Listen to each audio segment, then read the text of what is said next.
one, right? Yeah. It just trickles down. And then wheels and tires. I'm not even a major old schooler, but this should almost have been the baddest thing here. We did. It's right there.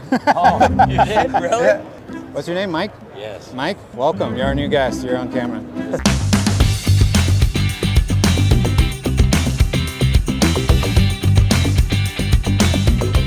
All right, guys, we are here with Ricardo from BlazinRodz to talk about the wildest 70 Chevelle I've ever seen. I don't know, how much 70 Chevelle is left on this car? Probably not very much. Like actually from the stock car? Yeah. See that little thin, like inch and a half piece that's on the A-pillar there? But that's still been modified on that but piece. yeah, it's the drip rails are cut off of it, so.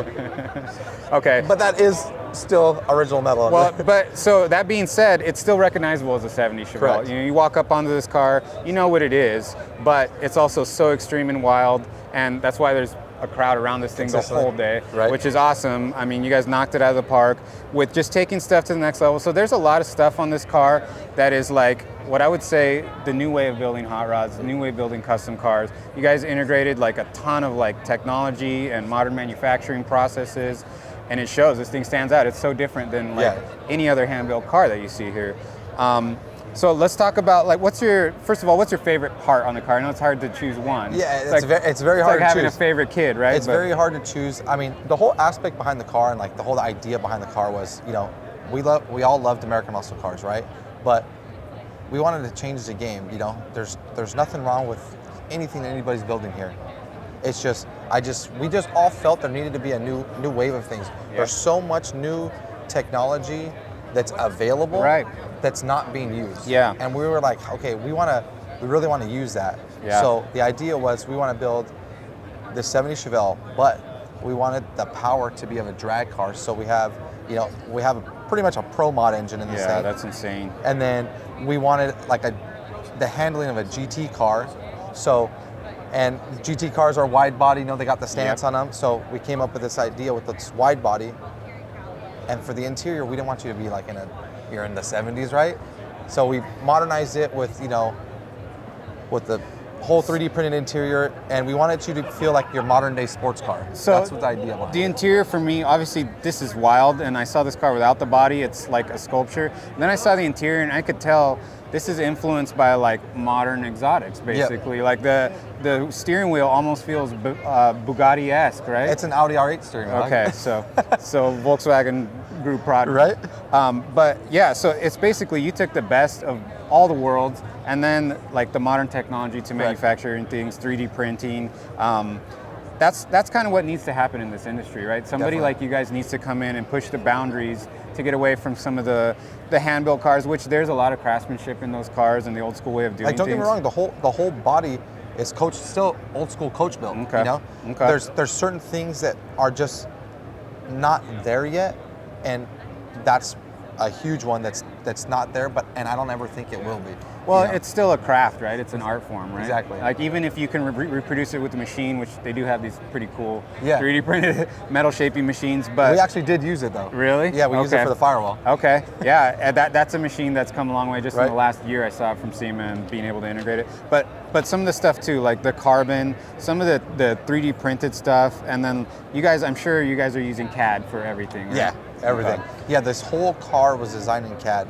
Okay. Every square inch of this car is in the computer. Okay. So you're able to see it, put it together, take it apart, all before you actually have to even make the part, put a hand on it. And then that eliminates a lot of the trial and error too when you're like hand fitting stuff. Inevitably though, it is a mechanical part though, right? It needs some fine tuning here and there. Yeah, I mean it's not like it's not like when Waylon designs it in the computer and then we get the part and we bolt it on, okay, it fits. Like it definitely needs, you definitely still have to have a craft at it. You definitely have. You need to know how to put a to hand build a car. And you still got to be an artist too. Yeah. You can't just design something. Anybody can put something in the computer and print it out, but if you don't have the style points to stuff, you know, it's still not going to be. That's where this car excels, right? Because it's like you said, like you got the power level. Usually you see a car with that power level, it doesn't have too many styling elements. It's race car. It's like basically form, form follows function on a car like that. But you guys made it all look good.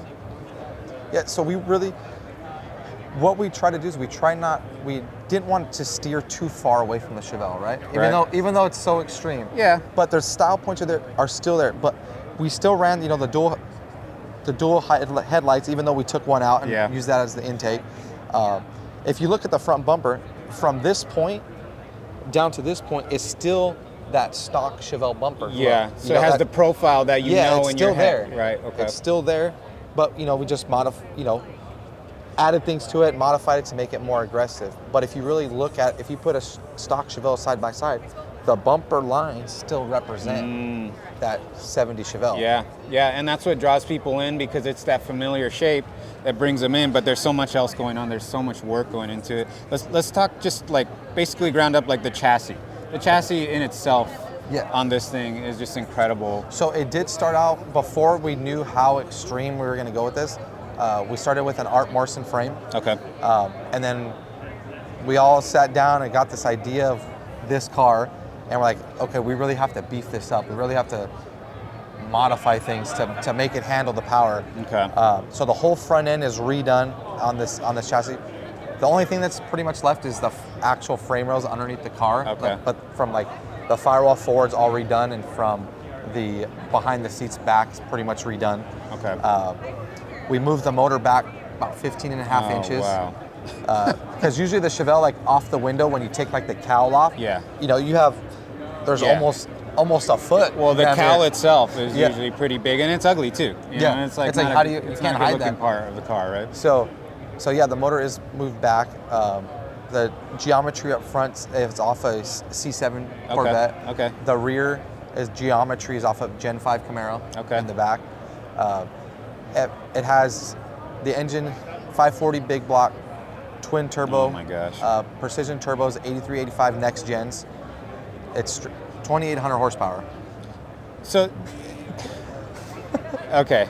So traction obviously is not like you need a tall tire slick basically to put that down. The car has full traction control. Oh, okay. So there you go. So you're integrating more modern technology to be able to actually use some of this power. Usually when you get to that 1,000 horsepower level, anything above that is usually bragging rights unless you can like kind of put it down. But at this point, I mean, I'm sure like this car is probably gonna scare the shit out of you at like half throttle. We're right? terrified to drive it. Yeah. What's the transmission in it? So it's a 6XDX that's in it. So it's a sequential transmission. Okay. Usually sequentials, you have like you have your shifter. So what we did is we eliminated that, and we put a system in there from this company. I believe they're from Australia. Okay. Track Formula. Okay. And basically, you take your shifter out. We made a mount on top of the transmission, and it runs all through the Motec, and it does like 3 millisecond shifts. Okay. On there. So you basically clutch in, paddle first gear, let clutch out, go for it, and just bang gears all the way up, down. So it's with going no to clutch. drive like a modern exotic, basically, with that shifting that people are used to now and the instantaneous reaction. Exactly. Yeah. Okay. And then full carbon fiber drive shaft in the car. Now we took like the normal, what you would have like in the Gen 5 Camaro rear end. We eliminated that. We made our own billet housing back there. Okay. We did a TubeWorks 9-inch rear end, so basically the same rear end that you find in a trophy truck. Okay. And then we needed axles, right? So we're like, we don't want to snap axles. Yeah. So it has Series 30s axles in it. So same thing you'll find like on an Ultra 4. Yeah. Well, and that stuff takes abuse at a high power level, but with a lot of weight on this car, it probably doesn't weigh anything close to what a trophy truck weighs, but also like 4 times the power of a trophy truck. Right. So, okay. Yeah, we just try to do everything to the extreme as possible. It's extreme. Yeah, not too. And then, okay, so like this is not a normal roll cage. Tell me about what's going on with the cage. So underneath all the interior, there is a normal roll cage like you'd find in your... Okay, like a tube? Yeah, there's all tube structure in there. Okay. But the style points that we wanted to grasp were like, man, we don't want just like tubes coming through here. You know what I mean? So we're like... I like how everything is just like, oh, that's not good enough. We could do anything we want. We have to change That's it. That's crazy. So we had Waylon scan the interior, and he built the roll cage, and we came up with this idea, like, let's make these parts billet. Like, let's make a billet A pillar. Yeah. Let's make a billet B pillar. I love that. So we have billet A pillars, billet B pillars. The V bar in the back is billet. The harness bar is billet. Okay. The door bars are billet. Okay. Yeah, that just adds a whole different look. That's something like, there's a lot of stuff on this car that you could easily be, I've never seen this before, I've never seen this before, I've never seen this before. Which is what draws people in, because even to stand out in a place like this, it's hard. It's hard, right? But you guys, like, you're having no problem doing that with this car. I mean, kudos to you guys, because I love the fresh the fresh view on how to build a car, because there is kind of a formula now for like, especially like muscle cars. It's getting into like, not too many people are pushing the boundaries and trying new things. And sometimes it's just a refined, version over and over again of the same car. But something like this stands out because everything is different, everything is unique. Like all this ductwork, this is not something you normally see on a muscle car, right? I mean, and it's all carbon fiber, which is like, that's the rage now, right? Like if you don't have carbon fiber all over your car, what are you doing, right? But so, okay, and are you gonna run a hood on this thing? So the design of it was to never run a hood, right? But the car, if someone wants to buy it, let's just say, right?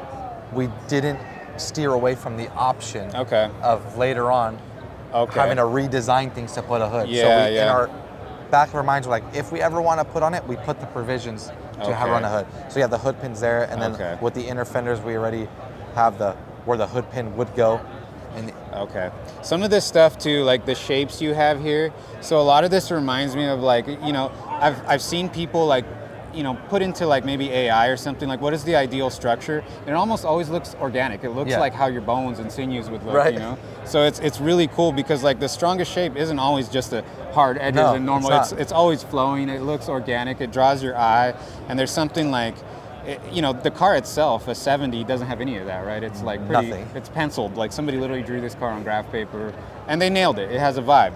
But then to integrate all this, it just gets real exotic looking. I love that. Yeah, and so since we were talking about 3D printing, right? The whole front end of this car is 3D printed. The grill's 3D printed, the front bumper's 3D printed. All the carbon pieces underneath is all a 3D print and then wet laid up in carbon fiber. Oh, wow. All the ducts are 3D printed, carbon overlay. Oh, wow. The inner fenders, those are all 3D printed. Okay. And that's in a resin, right? But we took it even further.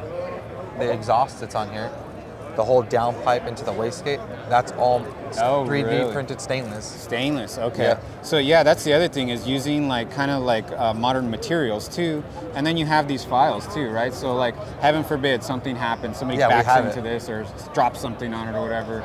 It's not like, you have to like go make one by hand and it's going to take 2 weeks again, right? You have the files ready to go. It's reproducible, and I guess so. Sometimes people ask like, okay, like, an extreme car like this, some of these ideas eventually are going to trickle down. You're going to start seeing these on like other cars, right? Cars, yeah. So that's it's super just like cool. I just feel like that's a compliment. It is a compliment, right? It's like, okay, like you put something out there that is so new and fresh that it's going to be adopted. And in the muscle car world, it's really hard to do that. But it's awesome. You guys have a fresh outlook on it. Some of the wild stuff about the car, like the rear end's really wild too. So you guys still kept like the shape of a 70 taillight, right? But that's about it, right? Yeah, so the whole back, we can go back there and check that out. Yeah, let's go check it out. So we're here in the back of the car. The whole rear bumper, that's a 3D printed rear bumper. It still has the same style 70 taillights. Yeah. The shape of it is still the 70. Yeah. Right? So another thing that we did was, okay, we want this car to look like a GT car. Yeah. Right? So on the back of GT cars, you see these wild diffusers. Always, right? And it's function. Yeah, type it's a stuff, functional right? thing. So we're like, okay, let's put a diffuser in the back. So we decided, let's just get a piece of billet. So now that is a solid chunk of billet we machined as a diffuser. But we're like, we don't want to put the fuel cell in the trunk. We want you to still have a trunk in the car. Okay. So what we did is we hollowed out the center. So now your rear diffuser is your fuel cell. Oh my gosh. Well, so this started as a solid chunk, and then some of it's 3D printed. So you're using like reductive machining, and then additive processes as well. Correct. So like everything that's available to use in all industries, we try to use that on this car. I love that. Yeah, because then you don't limit yourself, right? No. You're just going to do a no compromise situation at that point, right? And I love the the functionality too. Like it is still a car. So there is like functional pieces that you need access to, right? The battery and stuff. And eventually, like if you wanted to, you could close all this out. Yeah, it's all clean and tidy. We actually have a full paneled trunk for the car, and there's a sound system in the car too that goes up in there. But because we are in the Dynamat booth, we tried to display this in the best way we could. So we came up with this idea to Dynamat the trunk, and then with their foam that they have, like their insulation foam, we just put our business name, our sponsors, okay. everyone who worked on the car That's with pretty us. cool. You know, so Yeah, try that's to an change. added touch. Yeah. Yeah. Yeah, and obviously the name Doughboy, I think everyone kind of knows why. Right. Obviously something like this is not cheap, right? Exactly.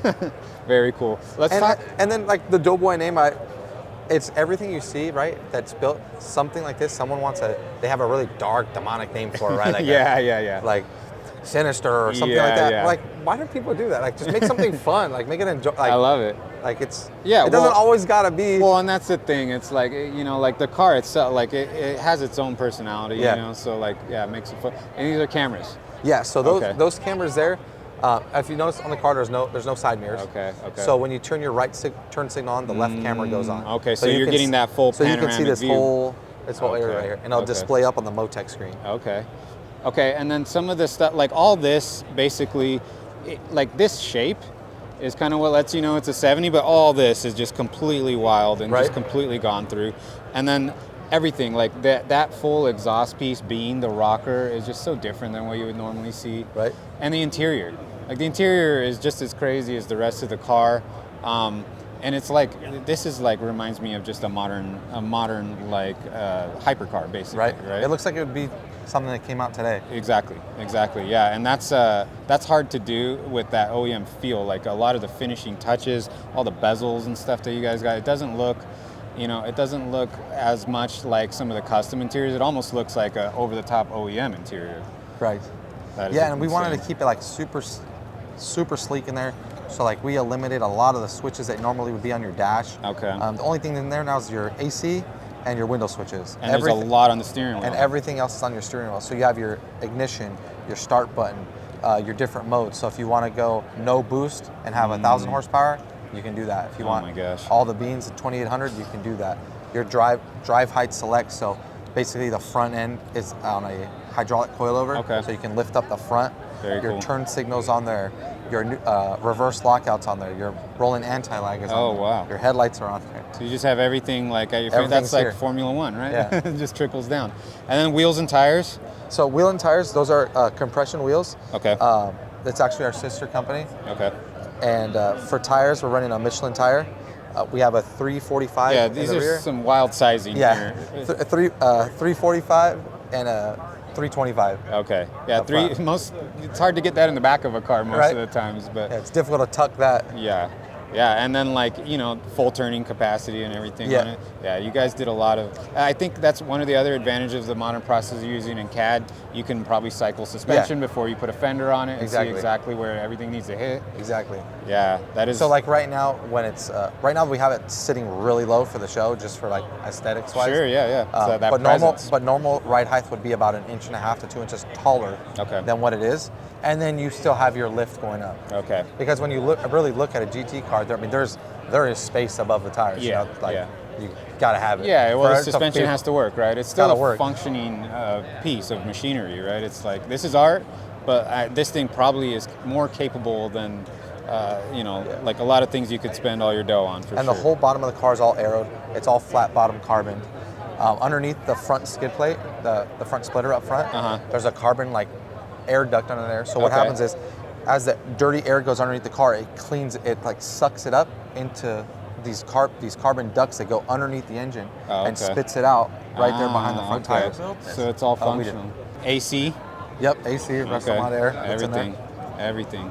Yeah, you gotta be comfortable, you know. Yeah, you gotta be able to. You can't look this good and not have climate control, right? That's and then crazy, the seats are out of a G80 M3. Okay. Yeah, that's a really good. I mean, all carbon backed and everything. It just fits everything. There's some stuff like that too that you could probably design and engineer your own seat and stuff. But this thing, BMW spent millions of dollars making that seat. So there is stuff like seat stuff, and like there's somebody spent so much money on it, and it looks perfect in it. I love it. All the flush mounted glass, all this too, all this trim, like just having it coated. It just looks right. It's still like this whole area. That's the cool thing about a lot of these muscle cars. Can roll everything down, and it's like that complete see-through into. It showcases the interior so well. You can see in this car too, like because of the setback, the whole seating position is just in a different place than a Chevelle should be. Yeah, right? usually your Chevelle seat's like. Yeah, and the steering wheel's like here. Yeah, exactly. Yeah, it's all moved back. Like I said, we had to move it. We moved the motor back 15 inches. So when you sit in the car, right? It's like it looks so far away from you now. Yeah. Well, yeah, because like, yeah, you're still in a good relationship to the engine, but everything's like center of gravity is way better. This is so cool. All right, well, I could probably just ask you a million questions, and probably everyone in the show has already. If there is one thing that nobody's asked you about in this car, that you would point out, like that no one ever sees, or that you guys spent a lot of time, or was challenging, or a hard decision to make, kind of what would that be? I would say, I mean, everything on this car was difficult to do. I mean, there was nothing easy about this. I think a lot of people are misleaded by it being a steel wide body car, because people are going to look at this, oh, it's probably fiberglass. Yeah. But it is all steel wide body. It's just hard to say because the underneath of the car, to me, looks 10 times better than the car looks outside. Well, that's the part you poured over, right? Yeah. It was like all the attention to detail to make it work at this level. Like underneath the fenders, like on the front passenger side corner, there's this big billet dry sump tank that we machined in there. It's like, and you don't get to see all that. You don't get to see all that detail that's in there. Right. Well, and that's why I appreciate that you guys did take that photo shoot of the chassis and the engine, because that was what caught my eye initially. I had seen you guys tease kind of parts and pieces of the car, and then I saw that, and then now to see it all together is just incredible. Right. You guys are changing the game, man. I love that you can come here and something can stand out so much, and like have everything just like you guys didn't miss anything. Like the engine is insane, the chassis is insane, the body, and then all the unique parts and the design. That's a big thing too. Is like you can have the recipe, but you don't cook it right. And exactly. It's just not going to come out good, right? Amazing. All right, we talked a little bit about Doughboy. Now we're on to Sangria. I love the names of your cars, like you said, something fun, right? And then this one, it's obvious why, right? So this thing, there's not a lot to say about it. That's not fully exposed, right? Full carbon body. Yep, full carbon body. Okay, so you guys went over the top. Basically, this is no Hellcat. This is like a big dog direct connect engine, right? So this engine is from Direct Connection. Okay. I believe it was 2 or 3 years ago, they released this 1,500 horsepower crate engine, and it never really came about. It they released it that they were going to do it, but I felt like it just kind of disappeared. Yeah. So I called DSR. I talked to Chad Ozier over there, and I said, "Hey man, I'm doing these cars. What do you got? Like, what's something that we can do on this thing?" And he's like, "Well, there was talks about doing this 1,500. We were not sure if we're doing it, this and that." And he's like, "Well, we'll be in contact, and they had a 1,200, which we were going to originally do. They have some of those variations too, like the Elephant was really cool. It was hard to get, Yeah, and they're still hard to get. Yeah. And so, just being in contact with him, he's like, "Look," I got engine number 1. Okay. 1,500 one. Wow. And I'm like, "Is it possible to get that?" And he's like, "Anything's possible, but we got to talk to the team and see if we can let it go." So, I ended up talking to him, and we ended up acquiring it. So we got it. So that's really special about this car. Yeah. Not only that's full carbon, right? It's a factory 1,500 horsepower engine from Dodge DSR. Crazy. It's on the valve covers. You have SN01. Yeah. It comes with a build plaque up front. That's so special. That's all serial numbered. Yeah. This car too. There's a lot of little aspects that are 3D printed, like the whole inside engine cover, that's all 3D printed. Okay. The whole grill assembly, that's all 3D printed. And then we want to change it up. We want to add a little bit modern touch to it. So we took from the Challenger. We took the headlights from the Challenger. And it's got that induction inlet right there. Very cool. So it has that there. And the dimensions of this car are mostly 70 Charger, right? Yeah, it's basically dimensionally. Yeah, it's to the T. Okay, but full carbon. Yes, but full carbon. And sitting then, on a Roadster Shop chassis. Okay. They're Fast Track Elite Series chassis, so it has all the billet suspension, independent rear suspension. Okay, so full independent rear suspension. Okay. So then this thing, weight-wise, does the carbon make a difference, or is it because it's about 450 to 500 pounds lighter than. That's significant because these cars actually not that heavy originally in steel. They're like big empty hollow shells. And then a lot of times what I see is when you put, especially an IRS, Roadster Shop chassis, you're adding weight, but you're getting it down right where you want it. Exactly. Down center of gravity is low. And then obviously the interior's all dialed in. Like this Correct. thing is insanely nice on the inside. I can't get over the carbon body. And what was the process? You guys sprayed over this like a candy clear? Yeah. How did you get this So finished? what you first do is, so it was just a raw carbon body, and then we actually sprayed your first coat of clear coat on that, right? Okay. So you use your clear coat as your primer, so you can block the clear to get the body as straight as you can. Okay. And then after that, resprayed clear again, and then 4 coats of candy clear, Okay. and then clear on top of it again. Oh my gosh. That's so crazy. Yeah, because you think with carbon, there's no body work. Like there's Right. no, you know. And that's a tough thing, you know, because your layup and your mounting it has to be perfect. Right, that's Because where there's no all the fixing it. prep goes into, You know, there's right? no fixing it. There's nothing to fix after. Once it's on. It's on. It's on. That's Yeah. it. There's no. But I mean, it's so cool because it's like you guys still like managed to achieve a car that has the feel of a painted finished car, but also shows off the exposed carbon. All right. And then a 70 Charger, it's like just such a good looking car. Yeah. They have a presence It's iconic, to them, right? you know? Yeah. They have a presence to them. There's a reason they were in all the movies back in the day and everything. But those cars from the factory, all the fit and finish is just not great on these cars, you know? I know. They didn't perform very well. I'm sure this thing is just head and shoulders above anything. Let's talk about, so what transmission's in it? So it's a Dodge transmission, but it's from Pure. So Okay. it's the 8 HPZ or something like that Okay. it's called. So it states to it's built for this setup. Okay, perfect. It came all from Okay. direct connection as a unit. And they had the ECU and everything Yeah, so programmed for everything? Yep, they had everything all set up. So it was actually a pretty transition. It was just pretty much plug and play Nice. for us, which was nice. And Yeah, then moving wildly on- different than like the exotic Y- engine setup in the exact- other car, but still a crazy horsepower number. Yeah, still 1,500 horsepower. You know. Yeah. Especially from a factory engine, it's pretty It's nuts. it's insane, and it's like it's probably, you know, like this is going to be. Sometimes you get into that higher horsepower level, and the engines require a lot more maintenance. You know, this Exactly. is probably going to be fairly low maintenance on this. And there's a engine. warranty. Yeah, that's just you can't get that. You go into cars at that power level, the warranty, and you usually have to spend $1 million, $2 million. You know, you get into Exactly. the hypercar world at that power level.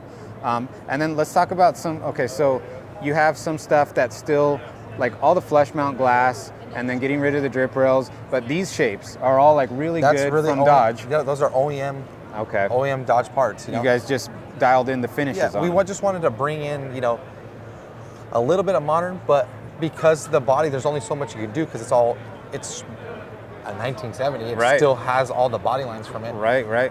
And to me, they're not ugly. No. So it's like I just dressed up Yeah. what it originally had. That's what Dodge had going for them too. Like this door handle, it looks right. You know, Yeah. although it's like a protruding thing that people think is dated now, I mean, it looks right on this car. I like it because it just feels real. You know what Yeah. I mean? Yeah. It's just like you still get that original muscle car feel to it. you And know? and that's a big thing because like that's what gives these cars so much appeal is that soul they have to them, and it's just little tactile things like the way you get into a car, right? It's how you interface with it. And going down to that, the interface, like how an interior feels.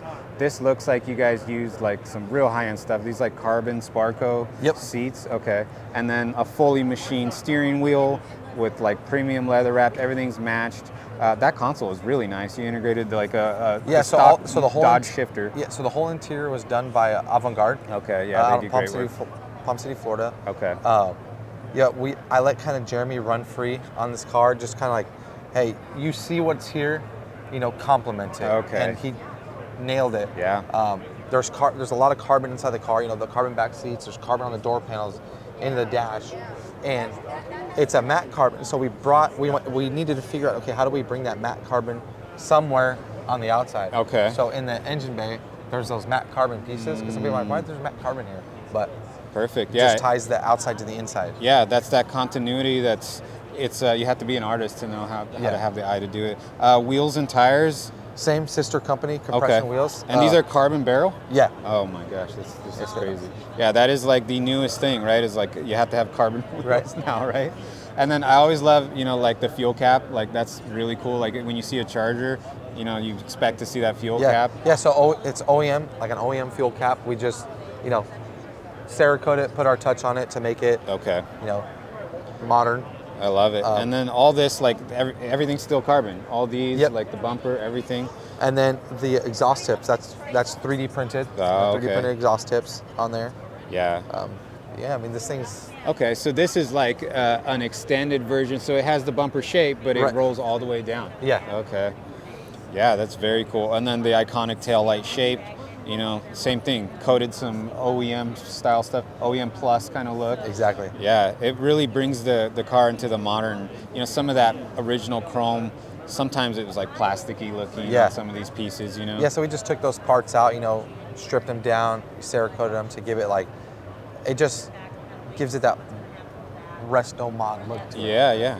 Yeah, and that's the thing, like with these cars, it's easy, like a 70 Charger, such a big car already. They're long. It already has a presence. The overhangs are really long on these cars. So all these little touches, like I even see a lot of times the tendency is to get rid of this.